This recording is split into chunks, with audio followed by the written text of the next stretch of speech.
아멘. 어제도 말씀을 나눴습니다마는 그냥 이걸 이 세상에서 남자와 여자의 혼인 문제로만 보고 이렇게 생각하고 세상을 결혼하는 사람들도 있었더라고요. 그냥 하나님의 뜻인가 보다 하고 이렇게 하면 하나님이 이 사람을 내게 주신 여자인가 보다 하고 진행을 하는 사람들도 있었더라고요. 그런데 그렇게 보면 세상 참 힘들게 삽니다. 세상에서 사실 남녀가 만나서 결혼하는 거 누가 뭐래도 그건 자기들이 원하는 사람들을 찾게 되어 있죠. 그래서 그렇게 해서 만나는데 많은 사람들은 이런 내용을 중매 결혼의 대표적인 예라고 생각을 해서 그 중매 결혼할 때 이런 조건에 맞으면 그를 하나님이 우리에게 주신 사람이라고 믿자라고 결정하고 그런 사람을 찾는 경우들을 간혹 보게 되는데 그렇지 않습니다. 이 얘기는 역사 속에 있었던 하나의 작은 얘기지만 그걸 통해서 우리에게 하나님 주시고자 하시는 말씀은 하나님이 우리를 어떻게 찾고 계시는가, 그래서 어떻게 예수 그리스도의 신부가 되게 하시는가의 이야기라고 어제부터 이제 말씀을 나눠드리기 시작했습니다. 아브라함이 이삭을 위해서 종을 보내어 리브가를 찾는다라는 얘기. 하나님이 성령을 보내어, 그죠? 하나님 성령을 보내어 하나님의 백성을 찾는 그림이다. 이렇게 보셔야만 정확하게 본다고 말했습니다. 그런데 그 찾는 일이 성령이 지금 여기 주도적인 일을 하고 있어요. 그죠? 그 보냄을 받은 종. 특별히 그 성경 속에는 하나님의 보내심을 받은 종들이 나와요. 그리고 사자의 보내심을 받은, 여호와의 사자의 보내심을 받은 사자, 이렇게 나와요.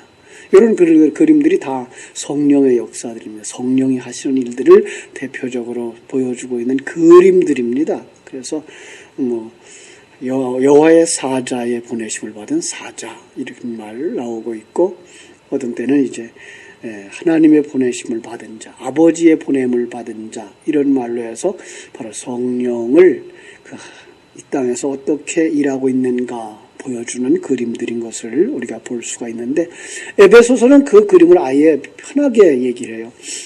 예수 안에서. 그래서 구원의 전체적인 역사는 다 예수 안에서 시작된다. 그죠? 계획도 하나님이 예수 안에서 계획했고, 예수 안에서 하나님의 백성으로 부름을 받았고, 예수 안에서 이제 세상을 떠나 하나님의 백성이 되는 것, 이렇게 얘기를 하죠. 그래서 창세전에 그리스도 안에서라는 말을 써요. 창세전에 그리스도 안에서 우리를 택하시고 불렀다. 창세전, 이 세상이 존재하는 밖의 세계에서, 더 정확하겠죠?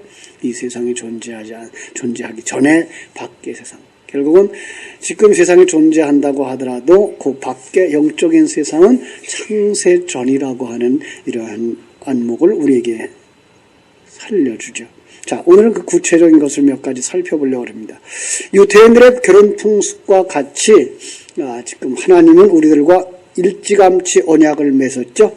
지금 에베소 1장 4절에 말한 것처럼 창세전에, 그죠? 우리가 태어나기 전에, 우리가 이 땅에 태어나기 전에가 창세전이에요. 여러분에게 있어서는. 시간표를 조정을 하세요. 창세전이라 그러면 역사만 시작하기 전에를 창세전이라고 그러는데, 여러분에게 있어서 창세전은 여러분이 이 땅에 존재하기 전에. 그죠? 그렇게 보시면 성경을 더 간편하게 볼 수 있어요. 왜냐하면 시간과 공간 속에 일어나는 걸 하나님의 창조로 보고 있기 때문에 창세전에 바로 영적인 세계에서의 의미예요. 영적인 세계의 의미예요. 언약을 맺죠. 그리고 신랑은 이제 신부를 위해서 장막을 준비하러 갑니다. 그리고 갈 때 신랑은 신부에게 결혼 예물을 주게 돼 있어요. 결혼 예물, 빙패물이라고 그러죠. 빙패물, 언약의 예물, 그죠?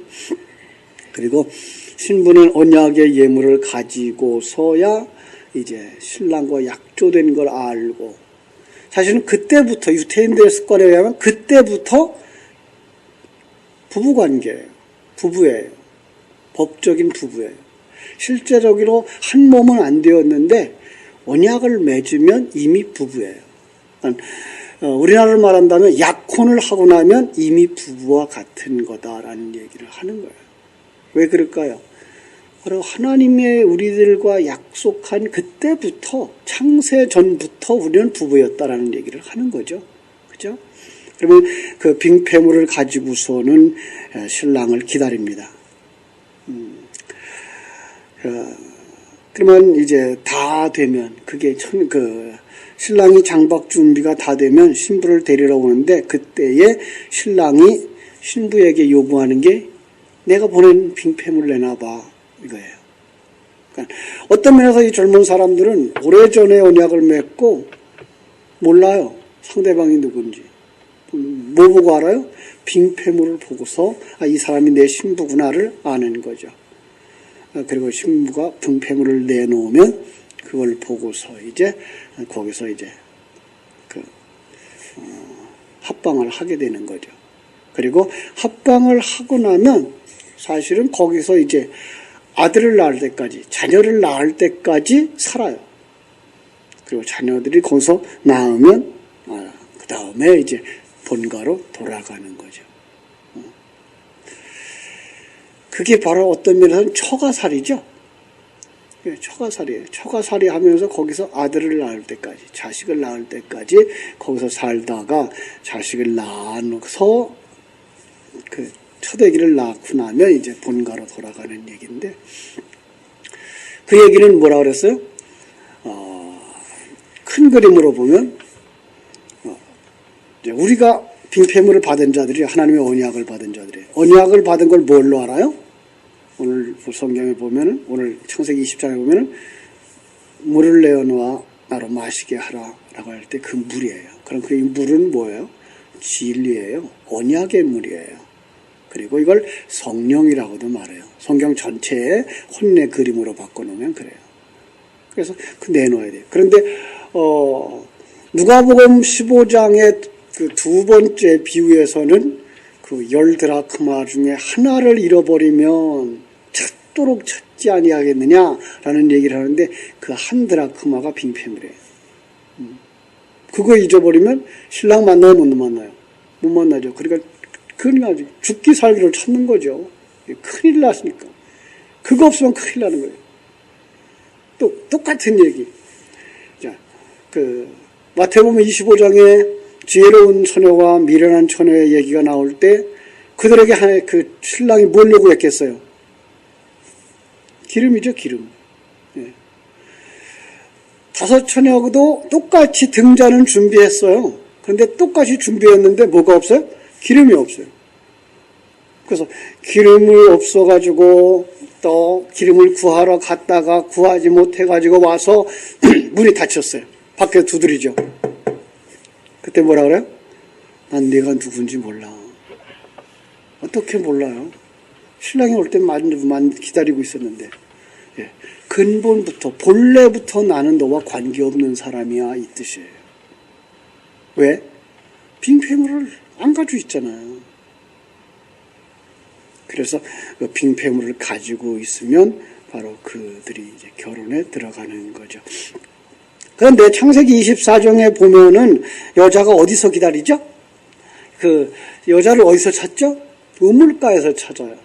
바로 우물가. 그래서 성경 속에는 우물가가 신랑과 신부된 사람이 만나는 장소로 기억이 되어 있어요.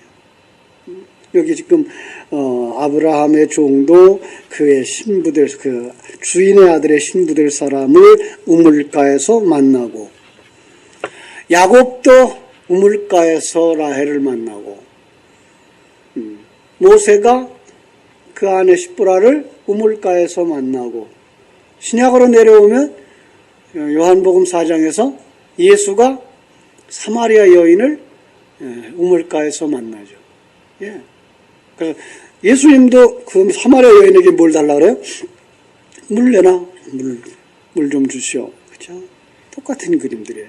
그죠? 자, 그런데 그 만남은 사실은 창세기 2장 24절의 실현이라 그랬습니다. 창세기 2장 24절을 뭐라 그러죠? 하나님이 아들에게를 만들어서 남자와 여자를 만들어 놓고 아들에게 뭐라 그러는가 하면 2장 24절에 그 부모를 떠나, 그죠? 한번 볼까요? 창세기 2장 24절.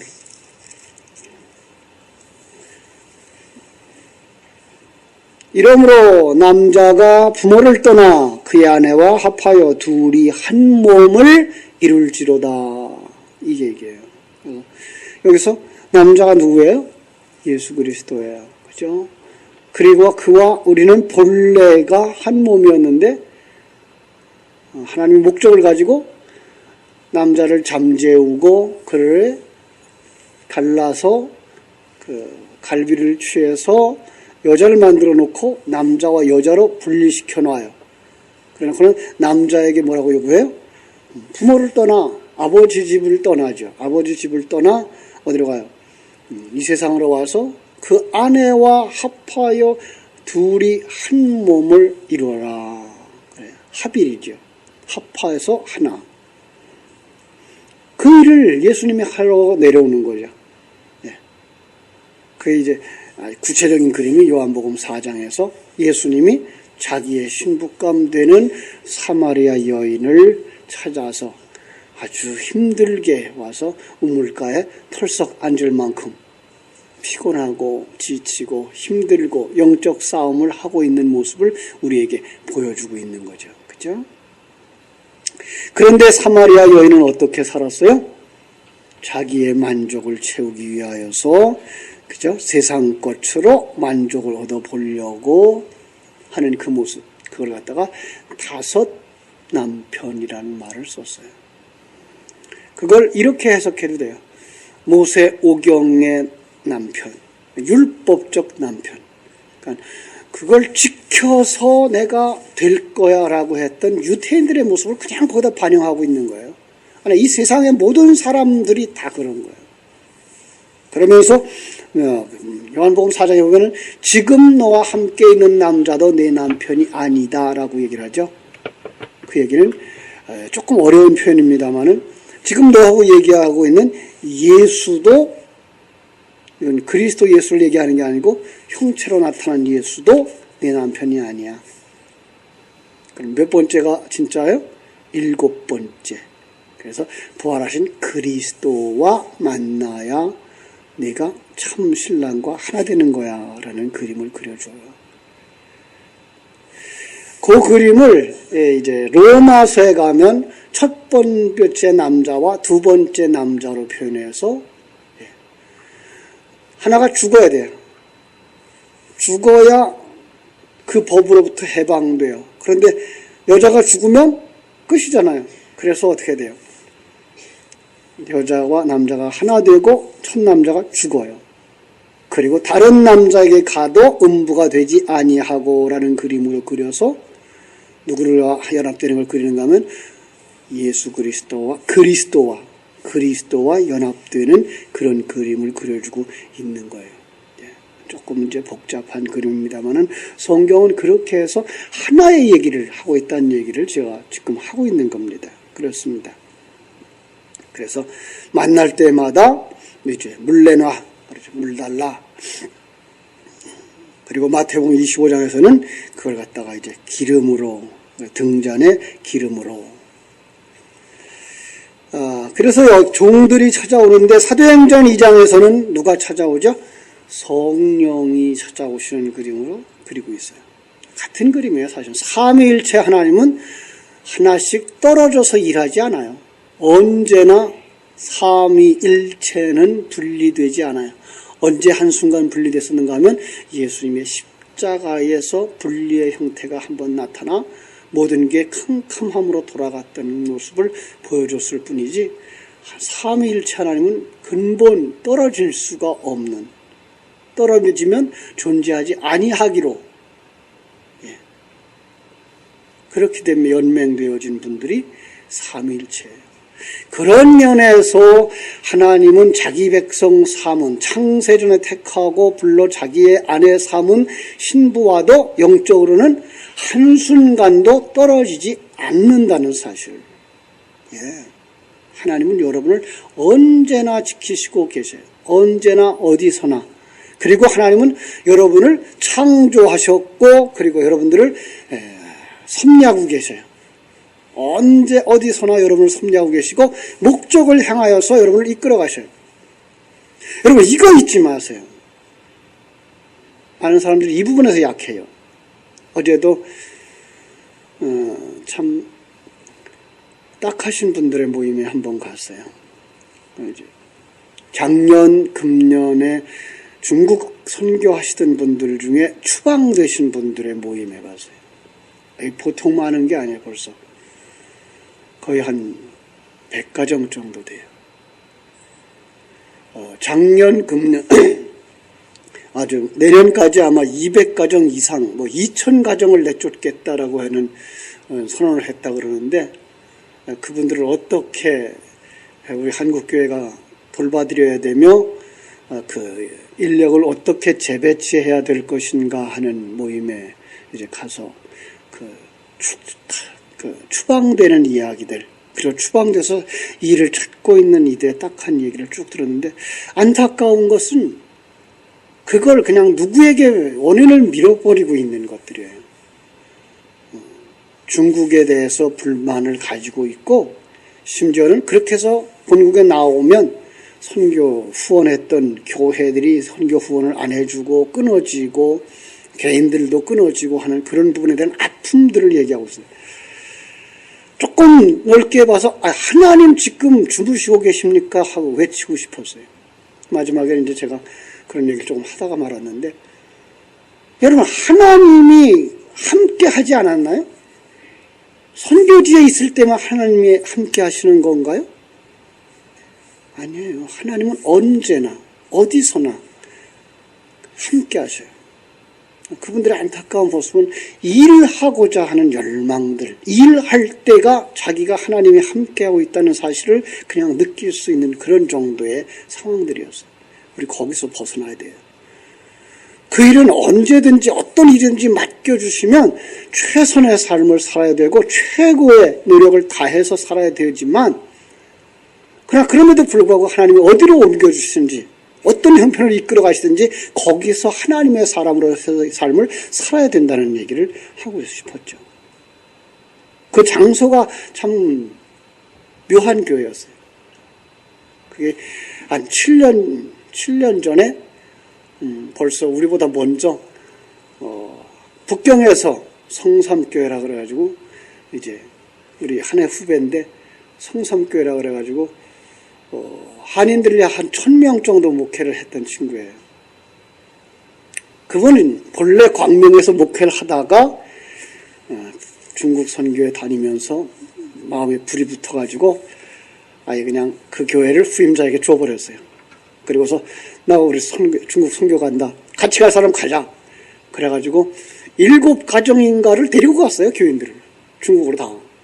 그들이 중심이 되어서 북경에서 이제 그 당시 막 학생들이 중국으로 몰려오고 있을 때 거기서 학생들 돌보는 일부터 시작해가지고 학생들 교회로 그리고 이제 주변에 유학생들 모아서 모이기 시작했고 그 열심 가지고 한 1000여 명까지 모았는데 너무 열심히 극심이라 공안에 발각되어지고 정부가 관심 가져주고 그러니까 어느 날 출국됐는데 비자를 안 내주는 거예요. 못 들어오게 하는 거죠. 그렇게 해서 7년 만인데 그분도 아픔을 많이 겪었지만 그래도 그런 만큼 하나님 쓰시더라고요.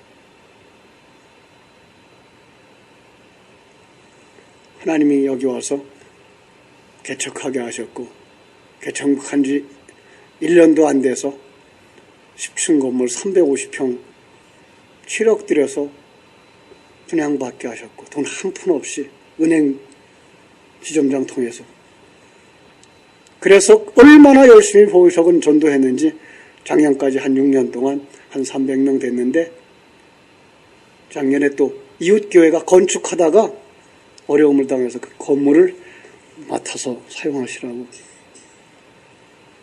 그래서 그거를 맡아가지고 그 교회랑 합병을 해서 한 400명 정도 됐는데 한 1년 만에 한 700여 명, 800명으로 늘었다고 그 교회에서 집회를 했어요. 모임을 가졌어요. 우리 교회에 있었던 보미 엄마가 거기 교회를 나가요. 또 그래서 이제 그런저런 연결로 되어져서 한 해 후배가 돼가지고 우리가 그 언덕 위에 파란 교회, 하얀 교회 있을 때 파란 지붕 강도사고시 세미나를 제가 했었어요. 그때 와서 교육을 받았던 것이 연결이 되어져서 서로 교제를 하고 있는데 그런 만큼 쓰신다는 거 잃어버릴 필요 없어요. 그 다음에 언제 어디서나 하나님은 나와 함께 하고 있으며 모든 사건과 환경을 통해서 나를 만들어 가시는 것이지 큰 일을 하는 것과 당신과 무슨 상관이 있어요.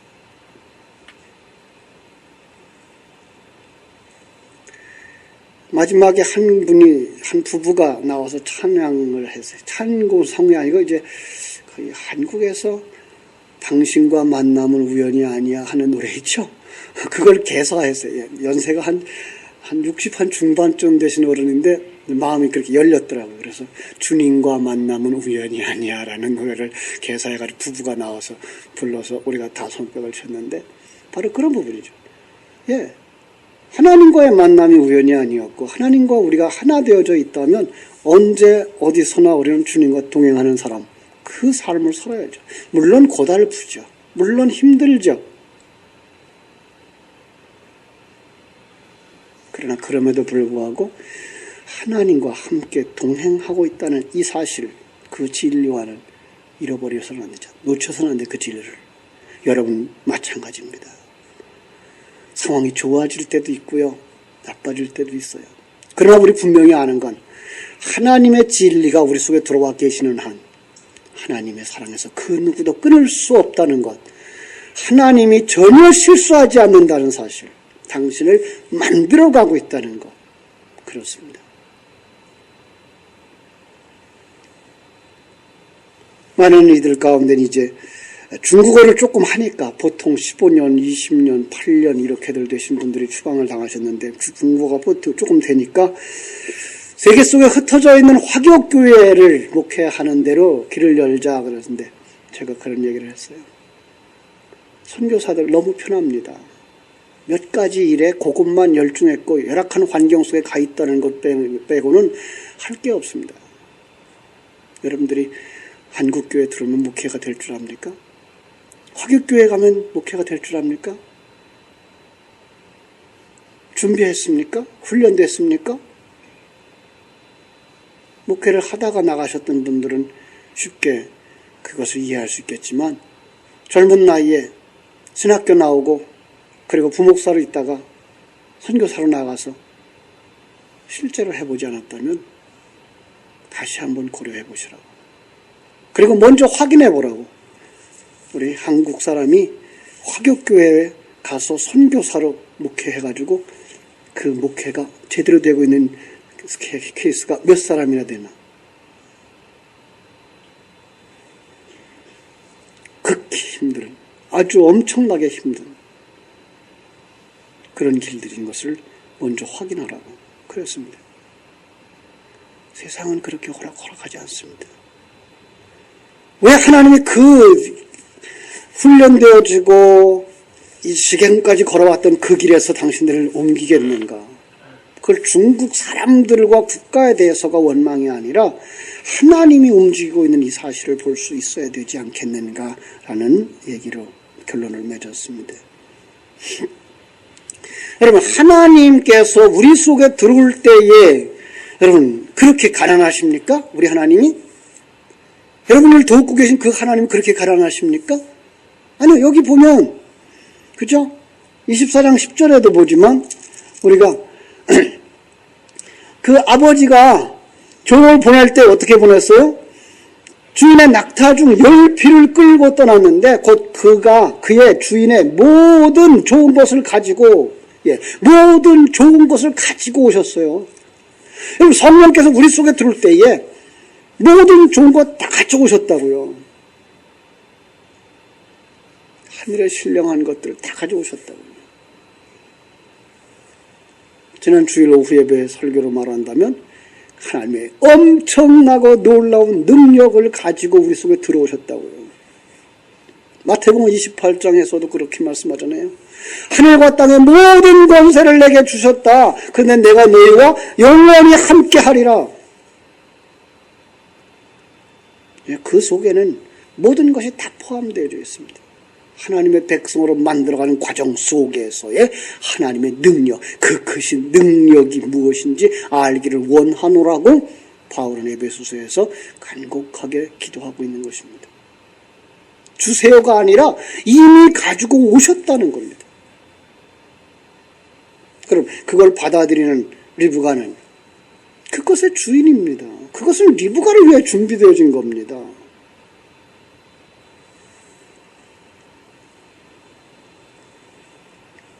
요한복음 16장에서도 그렇게 말하고 있고 베드로후서 1장 3절에도 그렇게 말합니다. 베드로후서 1장 3절 제가 읽어드릴게요.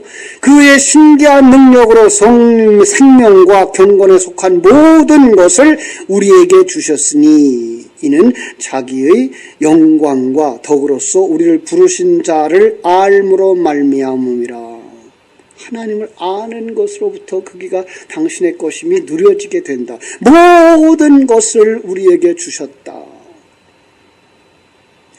리브가는 그것을 보고 만나보지도 못했던 누구를 만날 수 있어요? 예, 신랑이신 그 이삭의 풍요함을, 그 실력과 능력을 미로 짐작할 수 있는 거죠. 이 땅의 성도 역시 그렇습니다. 하나님께서 당신 속에 부어주신 그 성령의 진리와 생명의 양식으로 주어진 그 능력이 얼마나 큰지를 안다면 마침내 우리는 그를 따라가겠죠. 자, 여기서 그 리브가를 불러서 물어보죠. 네가 이 사람과 함께 가려느냐? 그가 어떻게 합니까? 예, 가겠습니다. 대답합니다. 하나님이 이와 같은 진리와 생명의 말씀을 부어주시면 성령의 눈뜬 사람, 진리의 눈뜬 사람은 예, 순종하겠습니다. 여러분, 그 길은 고난의 길이었습니다. 그 길은 십자가의 길이었습니다. 리브가 역시 고난과 고통과 힘든 길을 걸어갑니다. 우리의 길과 다를 바가 없습니다. 마침내 신랑 이삭과 신부 리브가가 하나 되어져서, 그죠? 혼인 자리에 올라가는 그림이죠. 계시록 19장 7절로 8절의 모습인 것을 우리가 볼 수가 있습니다. 성도의 완성, 구속사의 완성으로 가는데 그 주체가 누구라고요? 하나님이십니다. 하나님이 하십니다. 그 하나님을 더 깊이 알아가고 그 하나님 아는 것만큼 기도하면서 묵상하셔서 그가 가지고 들어온 그 풍요가 무엇인지 알고 여러분을 변화시켜가는 그 크신 능력이 지극히 풍성함이 무엇인지 알게 되기를 주님의 이름으로 축원합니다. 기도하겠습니다. 하나님 우리 아버지